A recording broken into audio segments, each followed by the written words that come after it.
episode of Becoming Divine, we are talking to the author of The Final Gift of the Beloved, Her Disappearance, 13 Days, Barron Steffen.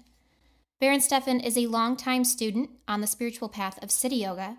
He's a big band crooner and a widower. He has been a big wave surfer, a 1980s Italian pop singer, and an award-winning elementary school teacher. Steffen has now fully transitioned from the elementary school classroom to his company, The Yoga of Mindset, where he teaches children and adults how to use their thoughts so they're not used by them. His book, which we are discussing today, is a love story disguised as a tragedy for his late wife, Dr. Seana Steffen, who founded the Restorative Leadership Institute. Her life's work in service to the possibility of a just and sustainable world continues there. So let's jump into it. Going through this book and reading it, it was really unique to read the perspective of kind of like the grieving process and everything from a particularly spiritual perspective. Anytime you kind of read about grief and things like that, it tends to focus mainly on the pain, and pain really did come across here. But there was also like a real focus on the love and the joy of Seana's life, and I just thought that was really beautiful. And really, from an outsider's perspective of your spiritual lineage, it seems as if one of the core tenets is actually allowing for the full expression of that emotion. Would that be right? Absolutely. And her name is Seana. I know it's the Irish. It's the Irish spelling, so okay. She gets that a lot. Seana, gotcha. So the way that you went about this grieving process, the full sort of 12 days of grieving, and then on the 13th, the releasing. It seems like that would be something that is hard to do for someone who maybe hasn't dedicated themselves to a spiritual practice the way you did. Do you think that would be true? Yeah, I can't speak for anyone else, but I know for a fact that I wouldn't have responded in the way I did, especially in the car when I heard the officer say those words, "She is deceased," without all that training and practice and to be ready for that moment, because that moment was so unexpected. And as I tried to make clear in the book, there was always the option of the abyss. It was always there, but to know that it was an option was the gift of all the work I'd put in and that she and I had put in. And that's another reason why I put in so much about how we worked so hard on a relationship. Because, Seana is so big globally. She's so well known that many of her students and colleagues and family and friends idealized our marriage. And I wanted them to know how hard we worked to stay together and to bring out each other's best. Yeah, you did get really personal. And I actually found that to be not necessarily refreshing, but nice to have in the fullness of the book, because you really could skate into or slide into the idealizing someone instead of seeing them as like a full person with flaws and also the things that make them beautiful. So I thought that was just a nice touch because it made them seem human. Both of you. She was. So am I. Yes. Well, aren't we all? Well, it seemed like one of the lessons that came from Seana's death and the experience of it all was that how trauma, especially if it's unexpected, can sort of operate as a spiritual epiphany. Do you think, would that be how you would describe that experience? Well, yeah, and it was so unexpected, and that's another reason I wrote the book. I really didn't want to write the book. I had no intention at all, but I got asked by friends to do it because they were surprised as well at how I responded, as I was. Literally, I wrote the book as a chronicle of those first 13 days from the moment I heard the officer say she's deceased, and it's a moment by moment chronicle, and what it captured for me was this astonishing conundrum of how it could be simultaneously agony alongside the beauty. And to be completely honest, it was the love and gratitude that had the upper hand. And that was very confusing along the way, but also extremely supportive and uplifting, which is why the title is what the title is and why that is ultimately, it gives the whole book away. The final gift of the beloved is her disappearance. And I think it's true, or at least possibly true, because I would never insert myself in anyone's grief now knowing how unbelievably personal it is. But why wouldn't the final gift from someone who loves us more than anyone else be to uplift and transform the perspective of that person? And that's what I got from this. That's what those 13 days, like all those experiences, they were blowing my mind. And I fought them until I understood that they were meant to be a gift, that they were a gift of all the practice I'd done on my spiritual path, as well as from Shauna and our love. And I want to make clear a couple of things. One, this book was not written at all to promote any particular spiritual path.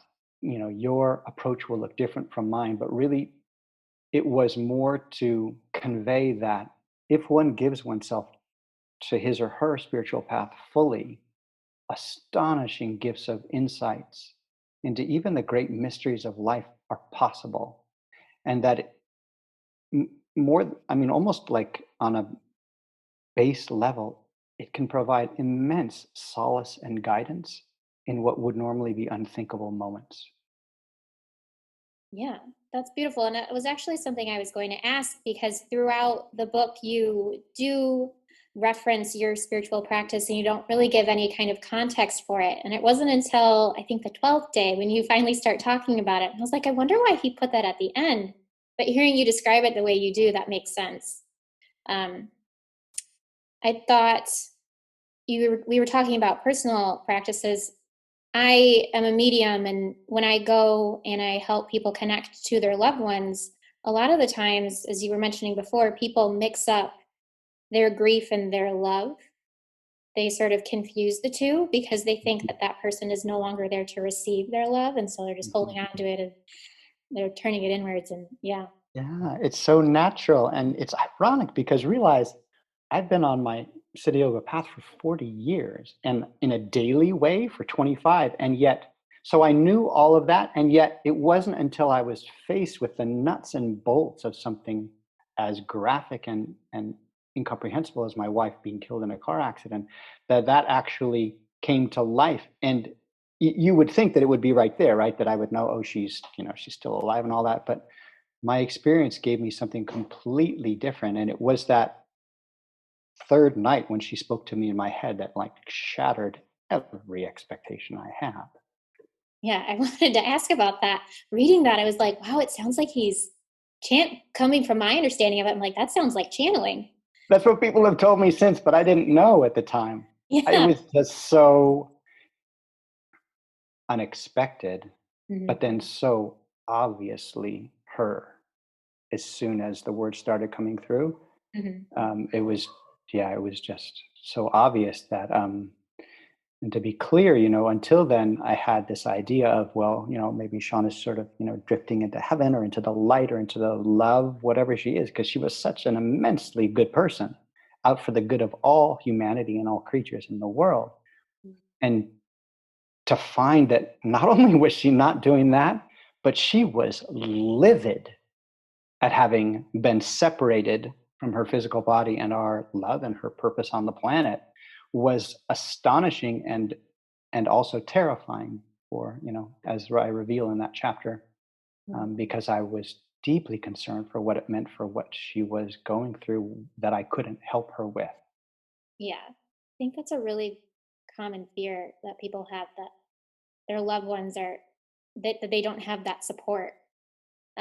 Is that where the idea of the 13-day process comes from? Because that was something that really interested me, to think that you would just dedicate 12 days and on the 13th day release them, because kind of coming from a psychological standpoint, that seems like a really healthy way to do it. Mm. It seems like that would be almost impossible to manage because life keeps coming in, but you want to dedicate yourself to what you're feeling. And I wonder how, I mean, reading the book, obviously the grieving process wasn't easy, but I wonder how hard was it to really dedicate yourself to those 12 days, or was it easier than I'm imagining? Well, let's. This is great. So the 13 days is a concept that comes from the East, and when I had been in the City Yoga ashram in July for a month, I had met with a woman who had helped people um, when they were grieving, and I had asked her about what to do because my mom was at a certain age. Mm. And I thought, oh, I should know these things. And she told me about the 13 days. And basically, for our listeners, your listeners who are listening, it's where you celebrate and thank and even speak to that person for 12 days and just thank them and acknowledge all the love. And on that 13th day, you let them go, letting them know. And this is very important, letting them know you'll be all right without them here, so that they can go on into the light or the love or whatever you want to say it is. And so I had that as a structure, and I needed the structure. One thing in grief that for me was, I mean, it was essential to have a container strong enough to hold what was happening, the chaos that was hurtling through me, and it was my practices and that 13 days that held it all together.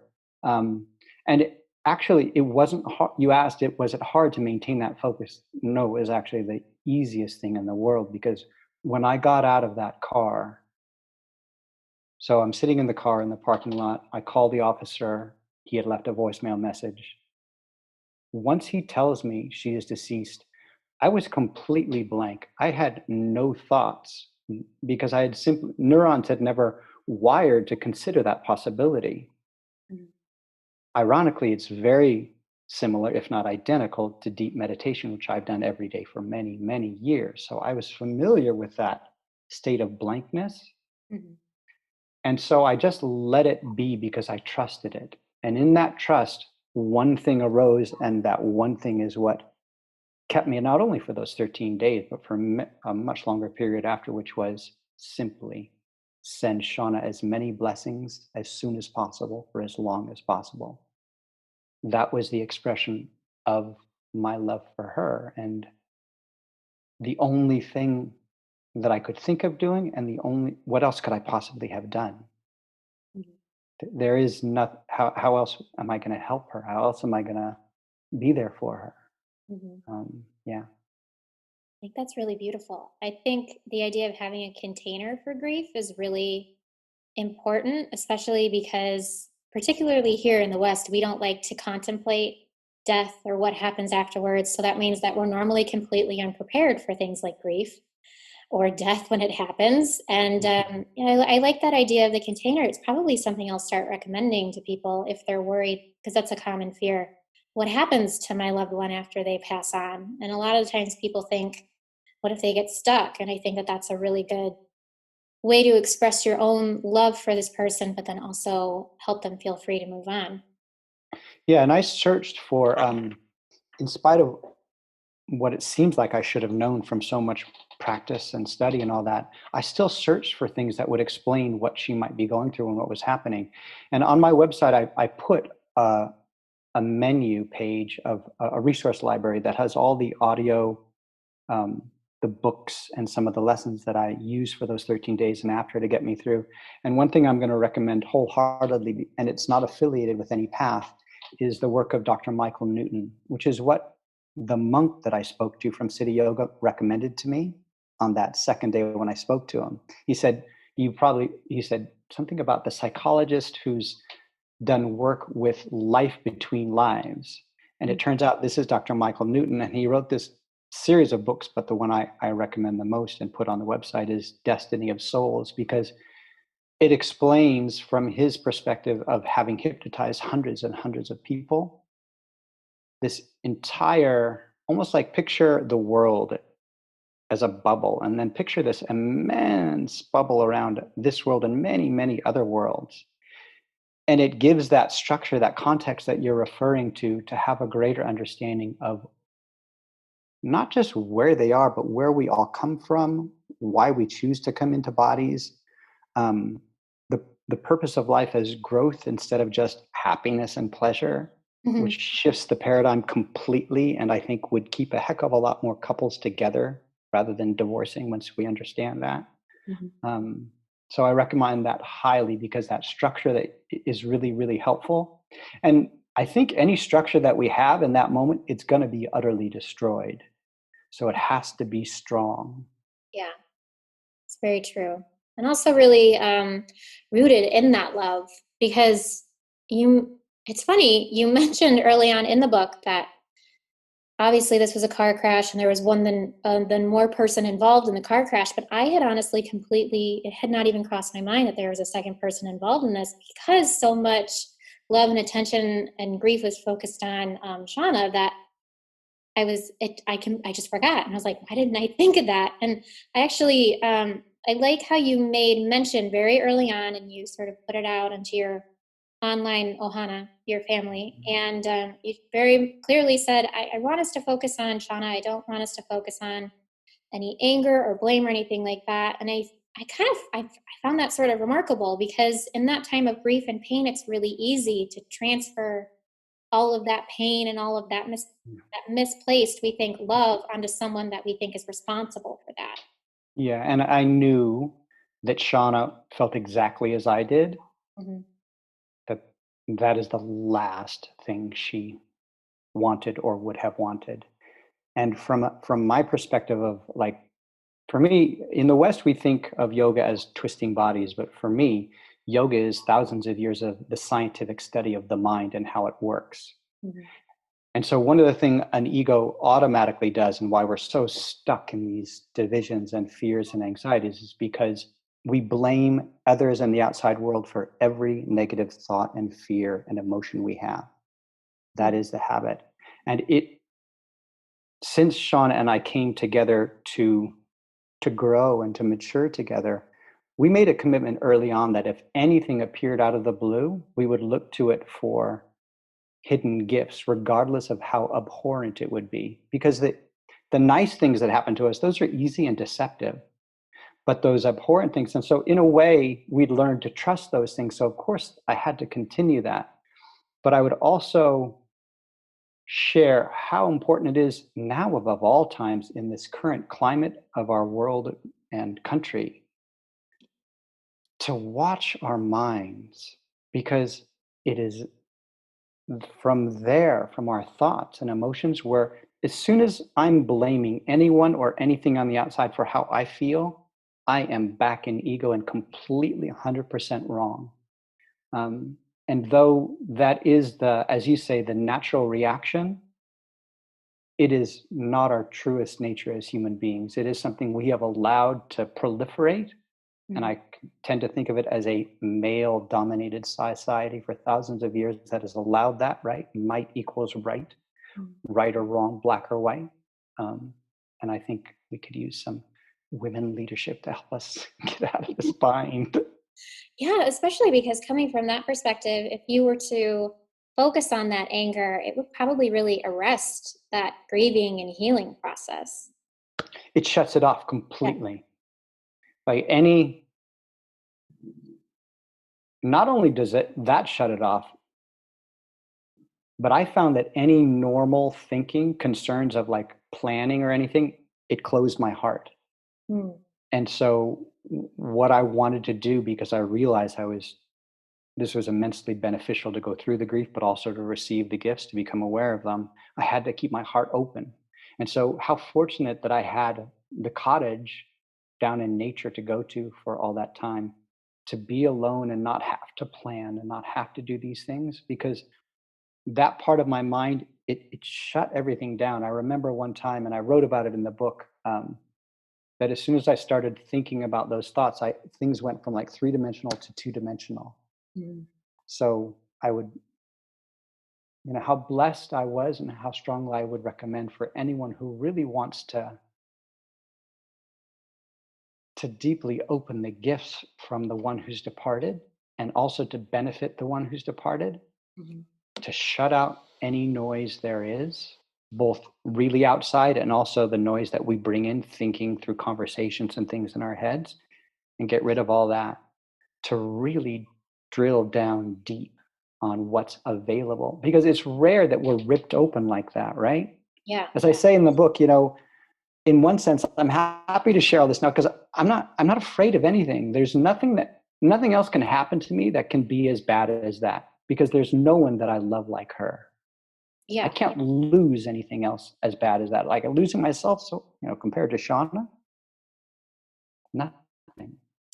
I think it takes a real sense of who you are and how it is that you connect to love and to other people, to understand that it's by going inwards and into that pain and into what it is that you feel that you're really able to connect with people that you think you've lost. It's not necessarily true that they're ever gone from us. And I think it's beautiful how you keep referring to it as the gift, because it implies that there's still more beyond that. Even after you both had apparently separated, it turned out not necessarily to be true, because as you went into this experience, you actually kept finding Seana. It was like the deeper and deeper you went, there was just more love, and there was just more Seana. And that's 100% true. And that was a shock and continues to be a shock. Mm-hmm. Like I assumed that our relationship was over and therefore the love had grown up to this point, and after that, no more. I was wrong. Thank God, but I was wrong. So I dream of Seana all the time and different levels, both ones that I think are actually really happening and ones that I think she's just visiting me.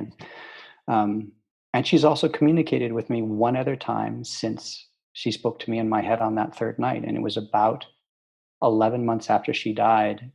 And just like that same night where I got up at 3 a.m. and I tried to sit for meditation, couldn't do it. Tried to sit for chanting, couldn't do it.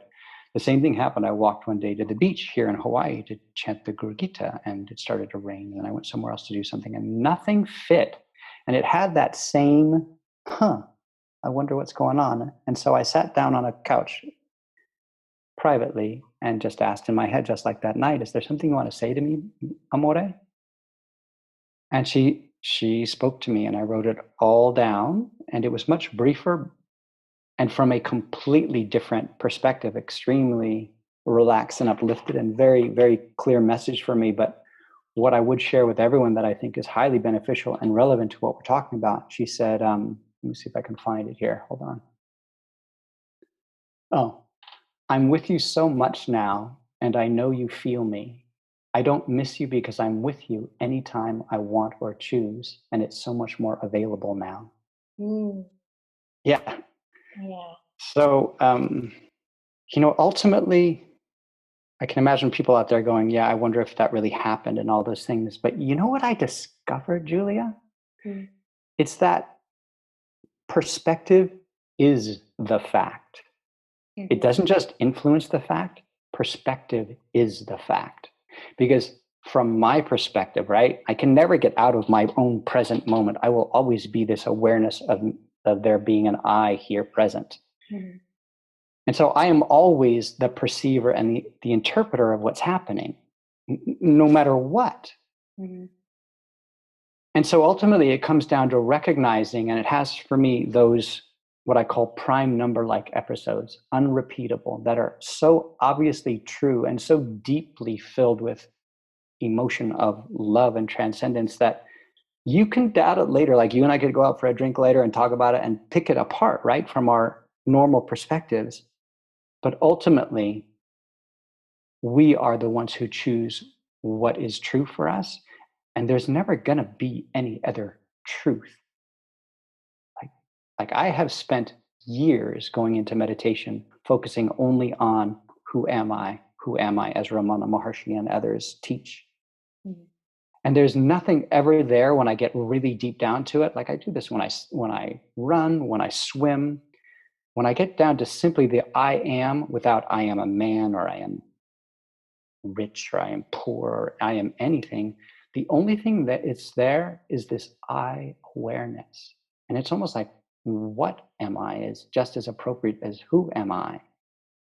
And so from there, what I get is that the only things that are perceivably true are what I perceive, are what I put on top of that I-ness. And so what I got from all of it is I have the power of choice. And that's the gift of my yoga, and why I love it so through the moon, because it's taught me how to use that power of choice so that I don't get swept away by thoughts and by emotions, which is why I always try to teach children when I taught for elementary school for 18 years, that they're not their thoughts, and they can choose to not believe a thought anytime they want, so they don't get carried away by that stuff. That's another subject.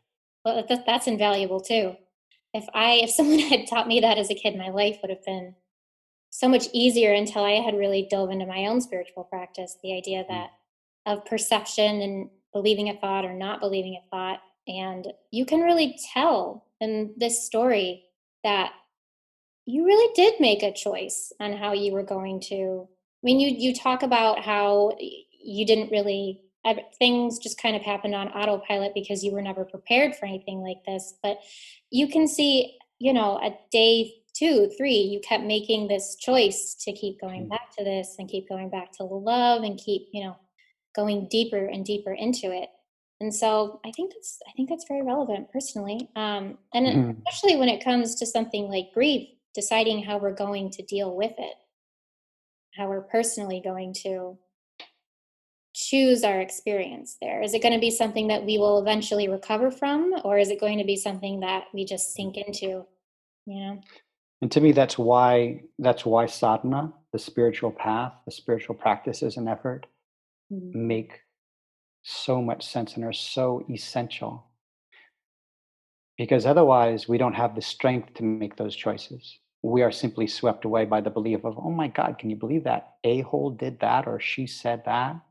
And as you read in the book, I tried to leave Shauna so many times because of old negative patterns that I had hardwired as a child growing up through my parents and family life. And that's what I came in to learn. And Shauna never gave up on me, thank God. But that was what I had to learn. Yet I came so close so many times, believing like we can gather evidence to support anything we want. And I Mhm. could have shown that poster of complaints of Shauna that I put up in our meditation room hall and convinced any of our friends that this is true. Like, this is unacceptable and absolutely behavior. I can't put up with it anymore. But look at that for a moment and step back. If I can just become that much more expansive and bigger person, I can make a different choice. Mhm. If I can be able to choose something that is bigger than whether or not I object to what she said, and bigger than judging whether or not I'm happy or unhappy. Fortunately, that's what my yoga has gave me at the time, which was the awareness of, wait a minute, I came here to grow. And my growth doesn't depend on whether she does this or that, is nice or difficult. And it was that coupled with, I would just say simply, the grace of all those practices I'd done that gave me in that moment of instead of saying those words that can never be taken back, right? Once they're heard, they can't be unheard. Once that trust is broken at that level, they can't be taken back, especially with someone as pure as my wife. And I understand that. Thank God I paused in those moments. Thank God we chose to sit back to back in the meditation room, as Shauna had said we should, because then we didn't have to see each other's facial responses when we said these difficult things, and that allowed the conversation to continue. Like, there's just so many little pieces that are so important. And when we don't consciously choose, which Shauna was immensely good at, consciously choosing things that are healthy and helpful, we we are more likely to fail. We need all the support we can get. Yeah, I like that. We're more likely to fail. That's very true.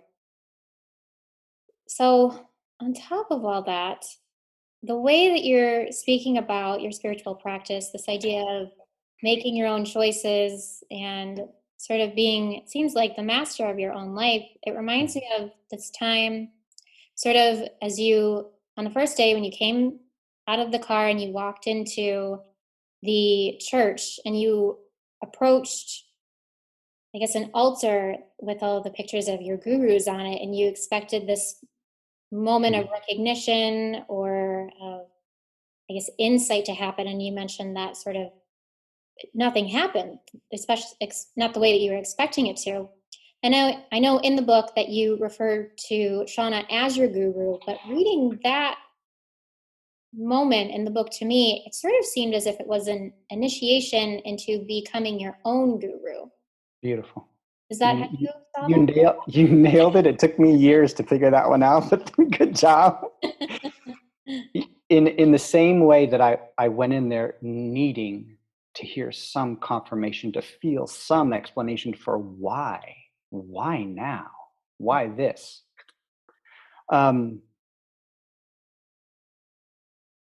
I wrote a letter to my teacher, Guru Mai, who's the head of the Siddha lineage, and telling her of Shauna's sudden death. And ultimately, after 2 letters, she never spoke to me. Like her correspondent person would call me and say, "How you doing?" And Guru Mai knows this, and she's sending you blessings, and her love is always with you. But I would always specifically ask, does she have any words for me? Because one thing I know from the yogic path is that those saints who are realized and aware, they have a matraka, a vibrational sound, and the words they're alive basically. And so that's what I wanted from her.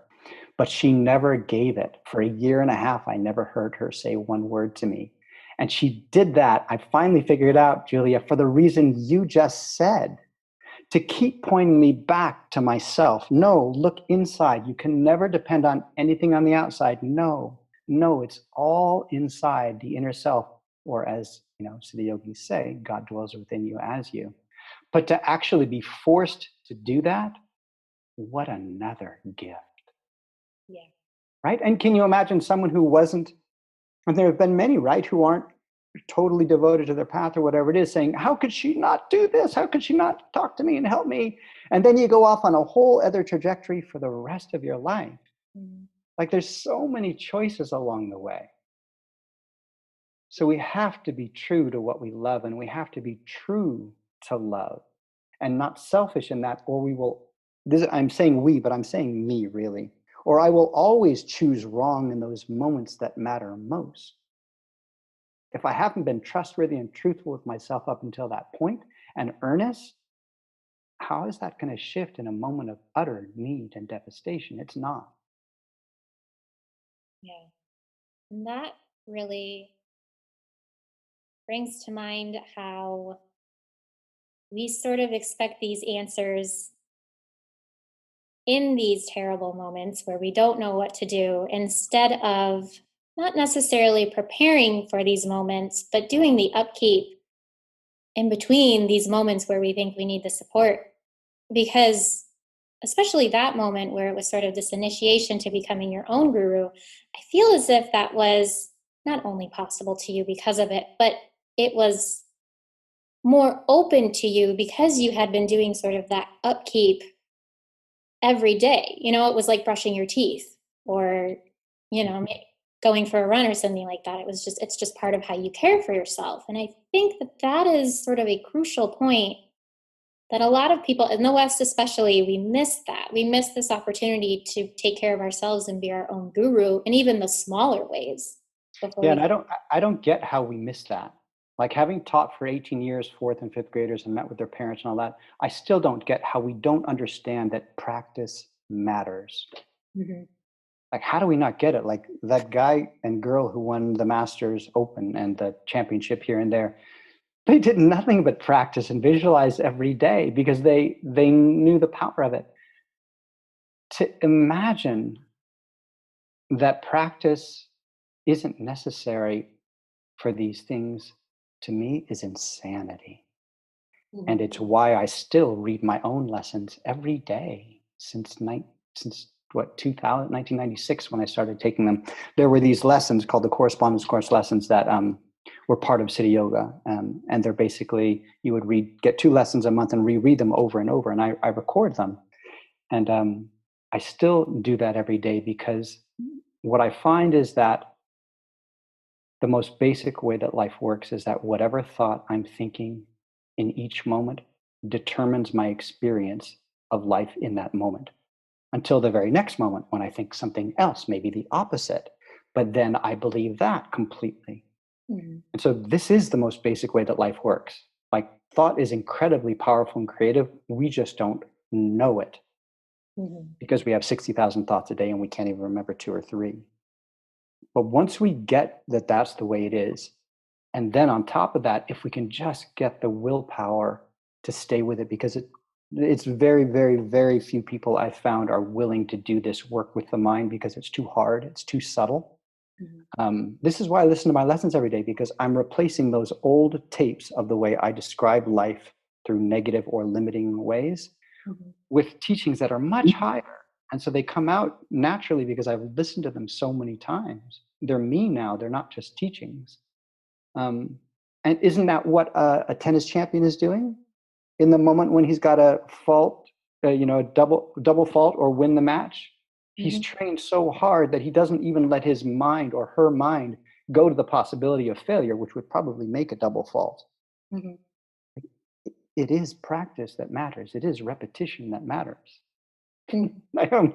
Yeah, no, I completely agree. Especially going back to the idea of negative talk as being contraction in terms of energy, and positive self-talk, or at least going over that negative self-talk and trying to rewire that as being expansive. Because to me, that brings to mind how, even though, going back to sort of more Shauna's experience, I think from an outside perspective, where we're still focused on physicality and embodiment, where that might seem like a contraction, but really probably from Shauna's experience, getting over her own trauma, and then moving past that, it was probably more of an expansive experience, I would think. Obviously, I can't speak for Shauna, but I would think that if we can relate to their experience as being expansive for them, people who have passed on, and also be able to see their passing as an expansive experience for us, I think it's going to be more easy for us to communicate with them that way, seeing it as expansion rather than contraction, thinking that our love is just, there's just nowhere to put it anymore. It's just our experience of love has to expand. What's capable of it? Can we only love something that's physical? Can we love something that's beyond that? And I like that in terms of your yoga practice, because it really seemed to, your ability to love all of your teachers and express your love for them, even if you've never met them before, I think is another form of mediumship, but maybe in reverse, because even though you didn't know them, you didn't need that in order to express that love for them. Does that make sense? Am I speaking in circles? No, you just said a lot. You just said a lot. And so I don't know which piece to speak about. I think I'm actually most interested in your spiritual connection to the gurus that you have never met. And then I guess we can pick it apart from there. Hmm. So in City Yoga, there is a lineage of three gurus, and the lineage, of course, is a lineage that goes all the way back. Yet it begins with Bhagavan Nityananda, who I never met, who was in Ganeshpuri, India, and died, I think, in 61. And he passed the lineage to someone I did meet, Baba Muktananda, who came to the West in the 70s. And that's where I had that experience I describe of the white tent on the parking lot beach in Santa Monica, where I grew up with him. And then Guru Mai, who is very much alive and very much a living teacher.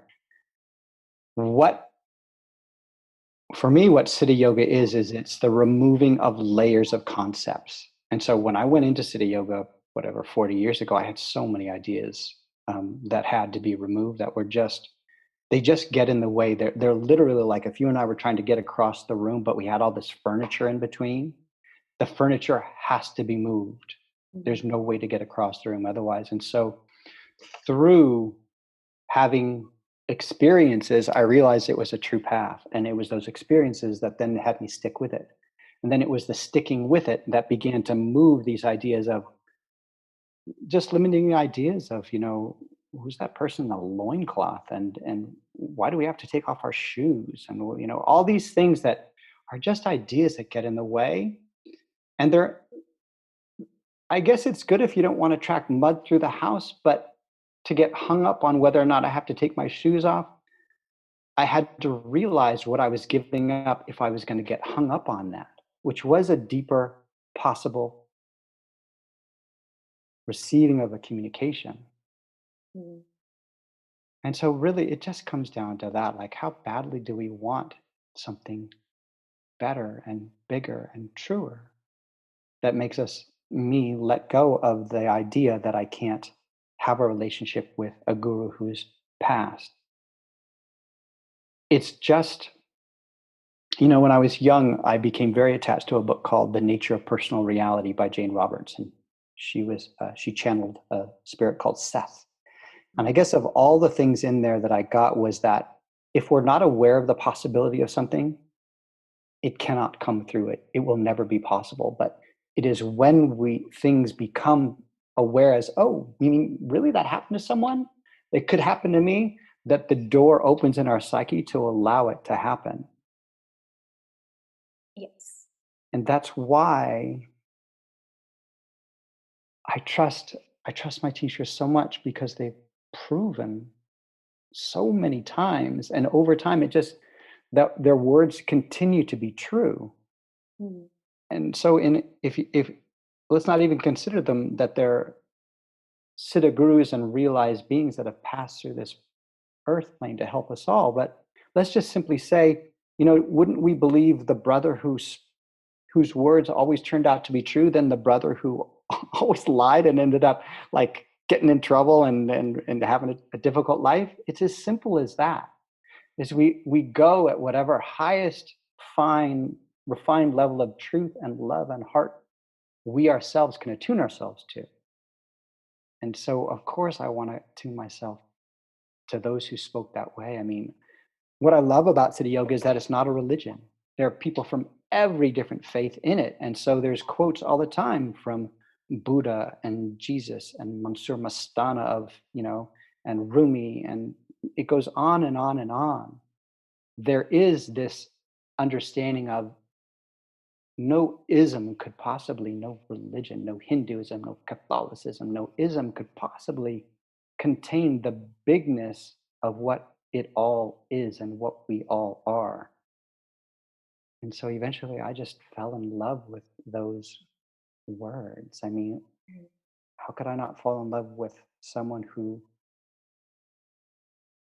says, see God in each other. God dwells within you as you love yourself. And then to meet Baba and to see him help that Brahmin priest who had forgotten his mantras in that chapter of Shaktipat, and see that he had no self-interest and no self-concern whatsoever. Like when you lean back in his chair, to see that, and having never seen that before, what it was like to be a human who didn't seek attention and didn't seek the craving for good opinions for having helped someone in a moment of need. Like, none of that was there. And it shattered my heart in that moment in the best way. Like, oh my God, that's possible. Mhm. I want to be like that. And Yeah. my life was forever changed. That was a really cool thing to read. I've never met a guru in person, so it sounds like an interesting experience. I was like, wow, that sounds like getting hit in the head with a mallet. That sounds really interesting. I'm glad we can both agree that a mallet to the head would be a great thing. A virtual mallet, though. Yeah. Well, I just thought that was kind of like a beautiful sort of symmetry, loving a guru that you had never met and then loving the guru that you did meet, and somehow being connected to both of them through the love that you have for them, and knowing that you continue on that lineage through your love, even though Shauna didn't follow the same spiritual practice as you did, as you mentioned. To me, it still seemed as if there was an uninterrupted connection between your spiritual teachers and Shauna being part of that lineage, even though she didn't personally follow it. And I just thought that was a beautiful thing. In my mind, she's one of the pictures on that altar with the rest of your teachers. Oh, and she is and she was. I mean, and I'm still trying to figure out that experience that I had on the massage table with her, where her face appeared among my guru's faces. Like, as I said, in that moment, it was felt so out of place that I almost shouted in the room with her lying next to me on another table, no, that's not right. You're not my guru. So I am still trying to unpack that, Julia. Like, if Shauna wasn't in Siddha Yoga, yet she appeared her face exactly the same as Gurumai and Baba's in in this immensely like transcendent, probably the most transcendent moment I've ever had in my life. What does that mean? Like, Yeah. it's just mysterious beyond measure. It definitely, I, for one, reading that, I just found that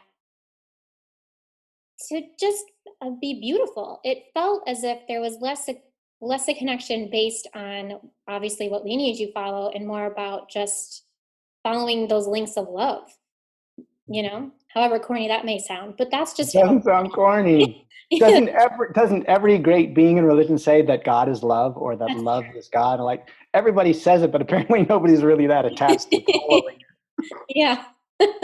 And so I just thought, well, that's beautiful symmetry. And if you can just see the person you are in love with as a guru and as someone who is you know, Yeah. the God within them, I just thought that was a beautiful way to go about a relationship. But more than that, to go, once you think that you lose them, so to say, once they stop embodying in the physical, it's the idea that the lineage of their love, it has never died because it was there before you realized it was necessarily. And I think what it does is, coming from a mediumship perspective, is it opens you up further to the idea that through your love you're able to connect with your loved ones.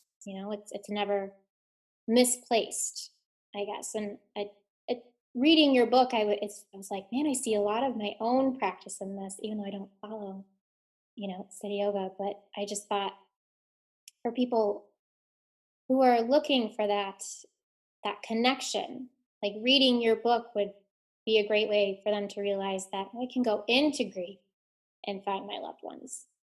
And That's a I'm sorry for interrupting, pardon me, Julia. oh, you're good. Sorry. That's actually one of the practices of Siddha Yoga and probably of many um, philosophies in the East, but it's certainly in my lessons of that if you follow any emotion, whether it's negative or positive, back to its source, everything comes from that same source of the self of awareness. And just to like demystify that experience of the inner self for everyone, it's as simple as this. The space between any two thoughts is that. It is supreme consciousness. And we take it for granted because it's just always there, right? Mhm. You're aware that you can hear my voice and you can see the background and all those things. That part of us is always aware, but not speaking about it, not labeling it. That is that. That is God. That is love. And it's always there, but we just take it for granted. But God doesn't care because God is us and always there. Like this is all so for those who are listening, it's really is as simple as that. That's what meditation is. You can go to any spot between two thoughts and just let it be there. And as soon as a thought comes up to try to describe it, or this is, let that one go too. As I say, I delete my thoughts. I just say delete over and over throughout the day. And anytime I'm feeling any emotion, like yesterday, I had a really contracted day, and it was odd for me because it doesn't happen that often. And so I did simply that. I simply let it be and watched it and realized, oh, that's not me. That's just an emotional energy playing out its karmic pattern in my head. And as soon as I did that, like immediately, of course, that little bit of separation of witnessing it gives immense relief because you no longer believe it's you. And then from there, it just lessened its hold a little bit at a time. And instead of doing what I was doing, I chose to go for a swim early because I knew that getting in my body would also help release whatever was going on there. And so that really is a simple yogic practice. If we follow the emotion back and down, they all come from that place. And I forget what Upanishad or whatever it comes from, but that's literally a practice. I find that really useful, especially if you're someone who deals with sort of like those car. So whenever I have an intruding thought, it's, well, I call it a car crash thought, because I literally there was a day where I was full of these intruding thoughts, and then I walk out to my car and it was a hit and run. So they're hit and run thoughts for me. And when you go through the process of stopping in between those thoughts and realizing what ones do I want to keep, what ones can I get rid of, I just find that to be a really useful process, especially if you're someone going through it. If you're someone really going through a trauma. Mine was depression and anxiety, so mine lasted a while, but that was really what changed me. And actually, the more you talk about this practice, the more I'm like, maybe I've unconsciously been doing city yoga, and I didn't know. Well, the practice that you're speaking of and that I'm speaking of, it doesn't belong to any religion, just like meditation doesn't belong to any religion. It belongs to all of us. So simply this idea of deleting thoughts. So on my website, the Yoga of Mindset, I just wrote 3 months of lessons for free for everyone. And I recorded them just like I have lessons that I listen to every day. Because what I learned from teaching my elementary school kids is that anyone can do this, and that it's as easy as, so on the website, I put for free 5 tools, but the first 2 are the most important. And it simply is delete any thought that you don't want, or that tells you you're something you don't want to experience. And the second one is get it in the bud. Timing matters. So that it's what I would say to my students is, it's so easy to pull out a little tiny bud of a plant that's just growing, isn't it? It takes almost no effort at all. But if we let it grow, it's much harder to pull out a bush, let alone a tree or a forest. And this is very much how the West now understands how our neurons work, that those thoughts that are repeated the most have become hardwired patterns. So we always go to those thoughts. We always are negative when Jeremy says that. We're always positive when this happens. Those are simply patterns. So to change our life, for me, it's as simple as saying delete in my head when there's a thought I don't want, and I delete it. And if it comes back, I say delete again, or I say trash. You know how on your phone you've got delete, but you got to empty the trash later. So that's my way of just sending this message of no more. I'm done with this whole area of examination. And what I love about this is that, it's funny. Some of my students thought, oh, Mr. Steffen, you probably don't have any thoughts left to delete because you're so good at this. And the truth is the opposite. I find more and more thoughts that are just simply not worth thinking. And as I delete them, it gives much more energy to what I do want. So a good example would be conversations to others in my head. So a big part of my yoga is simply that the only thing that separates me from my awareness of God within is my own ego, is believing that I'm a separate person. So what I figured out is that, and this is true for me, I'm not saying for anyone listening or anything, but I'm just sharing this, is that any conversation I have in my head with others is my ego trying to either make them wrong, make me right, or puff me up, all of which are very, very bad for what I want in my life. And so as soon as I hear me talking to someone, like if I get off this call with you and afterwards I'm hearing in my head something, oh, I should have said this to Julia, and we start talking in my head, I'll say delete immediately, because that is a complete wasted thought stream. It's true. I like delete. That's a good one. I've never tried that. But I try to make it easy. Yeah, definitely. Just if you can just delete a thought. If you don't mind, let's go to the 13th day, because that one was like the shortest chapter. And I realized that the releasing day, I was talking actually to my father about this process, and he was a little confused as to how do you only grieve for 12 days and then be happy on the 13th? I'm like, I don't think that's what this is. It's not. And that's what I know I say it in the book, but sometimes I only say things once in the book, which is simply that I realized on the 11th or 12th day that 13 days wasn't going to do it. Like that these gifts were not going to stop coming. Neither was the immense devastation of losing her amazing form that I would never see again, regardless of what I understood about her subtle presence. Yeah. So what it does is it does 2 things this 13 days. One, it puts things in a container that are just chaos, right?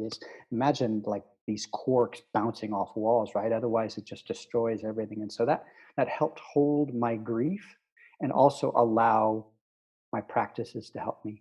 And that 13th day, though, it does have a practical application, which is why it's a philosophy or a practice in the East for so many millions of people, that I guess they strongly feel that the spirit needs about 12 days to acclimate to not having a body, to dealing with the trauma of leaving behind these things and people and jobs that it has that it's very attached to, and that on that 13th day it's ready to go back home, to go back to that life between lives, as Dr. Newton says.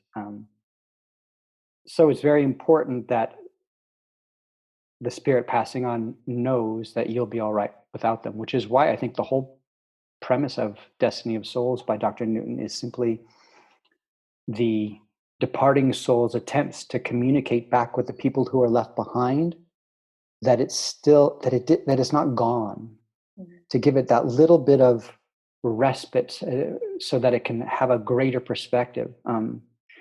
And for your dad's perspective, it's very true. What day is today? September what? 18th. Yeah, 2 days ago was the 3rd-year anniversary of Shauna's death. And so I started out the day feeling wonderful, and yet there were times when just this immense, one might say it's sadness, but it's just love that comes up. And it's just love. Yeah. So it's fine. It doesn't end, and it can end if you need it to end. Just don't, eventually time does get rid of that, but something so powerful, so truly good. Why would I want it to ever end? Mm. Beautiful. I think that was probably really the point of the 13th day, was that you let the other person know that you'll be okay, but that again, 13 days, it doesn't stop, for not the grief necessarily, but also the love doesn't stop at the 13th day in particular. I just thought, I think from my dad's perspective, that probably would have been the part where he got confused the most, where he's also someone who loves very deeply, and he would most likely confuse his grief with love if one of his very close loved ones were to pass. And I think that that would be a relief for people who have that question, to hear that even though the 13th day has come, it's not necessarily that your grief or your love has passed, but it's just you're sort of moving on to a different experience of it. Yeah, everyone is being allowed to move on. I would strongly recommend your dad read Destiny of Souls by Dr. Newton, because it's written more in his era. Like I see a lot of my dad in Dr. Newton. My dad has passed away, of just being open to, but needing more information. Mhm. And Dr. Newton interviewed hundreds and hundreds of people, and they all use the same language. And so, anyway, it's very comforting and helpful to have that door be open just a crack, that this isn't all there is, or as my teacher said, nothing is as it appears. I love that. I think Mm. I actually read a book by Dr. Newton. I can't remember which one it is, but I'm definitely familiar with his work, and I personally find it really valuable. But I'll definitely put that in the link down in the episode description. And I mean, I've had you for like a full hour, and I don't want to keep you any later. I want to be mindful of your time. But did you want to talk a little bit about where we can all find you and where we can get your book? Yeah, The Final Gift of the Beloved, Her Disappearance, 13 Days. It's available, of course, on Amazon, but also many other places too. So if you go to my website, baronsteffen.com, there's other places you can get it, because many, many of my wife's friends hate Amazon. And so they've got to have other places to get it, that support local bookstores, and that's all there. And also there is the resource library that has links to all of these books and audio, including Dr. Newton's book, that just supported me. And everything there is free. And it has a link also to the Yoga of Mindset, where you can see the lessons that I wrote for 3 months for free and listen to them. Um, I don't, yeah, it's all for free now. There's really nothing left to do or to worry about. Um, I think that's another gift of Shauna, is Yeah, I can't even describe it. Well, I feel done and grateful. I'm glad to hear that. And I wanted to say thank you for writing this beautiful book about your grief, but also about Shauna. She sounded like a really, or she sounds like a really beautiful person. And I was really grateful to be, I guess, introduced to her Yeah. for the first time. And I think it's interesting that you call it the final gift of the beloved, but it really seems like a gift that you gave Shauna by writing this book, because not only is it a testament to your love together, but also the love that she was. And I want to thank you for sharing that, because I read that, but I mean, I have so many. And I was like, oh wow, I need to mark this. That was beautiful. And yeah, so I just want to say thank you. I know you mentioned that you didn't even want to write the book, but thank you for writing it, and thank you for the Yeah. opportunity to talk to you about it. Yeah, yeah. Can I just say, so readers understand how big Shauna was? So Mhm. Shauna's vitae is pages long, but let me just give you two of the many things she did. So Shauna was invited by Jimmy Carter to facilitate with him at the Carter Center when he invited a group of world religious leaders to discuss why women were being abused by their texts and religions. Shauna was worked with Tostan International for many years, which was a US-based company that was based out of West Africa, Dakar, and it was the first organization to go into West Africa and get over 8,000 villages to voluntarily curtail female genital cutting. Oh wow. So Shauna, there's a reason there was a global outcry when Shauna died. Mhm. She Restorative Leadership Institute, which is the website that she started and the leadership that she began. It still continues. Her students kept it going. Um, Shauna was a force for good and still is. And yeah, I got a little lost. Well, thank you. Thank you for sharing this beautiful person with us, for Mm, the perspective that we maybe wouldn't have gotten. mm. You hadn't shared your grief with us. So thank you for being so vulnerable. And again, thank you for writing it, even though you didn't want to. So, thanks for listening, everyone. I appreciate it. I hope you enjoyed it. I know that I personally really loved talking to Barron Steffen. I thought he had a really interesting viewpoint, and he makes a lot of great points about the necessity of training and practice when it comes to your spirituality and applying it to really trying times in life, like grief or when you're feeling depression or even shame, and how it really can be applied, not just in these sort of incredibly personal traumatic moments, but possibly as sort of an overarching, how do we heal the world? How do we heal sexism? How do we heal racism? And it's by relying on that training that we have done, that meditation, our practice, our prayer is how we're going to be able to change ourselves and heal the world. So I thought that was really beautiful. I loved when he brought that up. I'm also going to put the links in the episode description. We talked about Dr. Michael Newton. I'll put that in there. I have read a book by Dr. Michael Newton, and so I can vouch for it. It's good stuff. I'm also going to put the links on how to reach Barron Steffen in the episode description as well, and any links on where to find his book I'll put in there as well. And thanks for joining us, and I'll see you next time.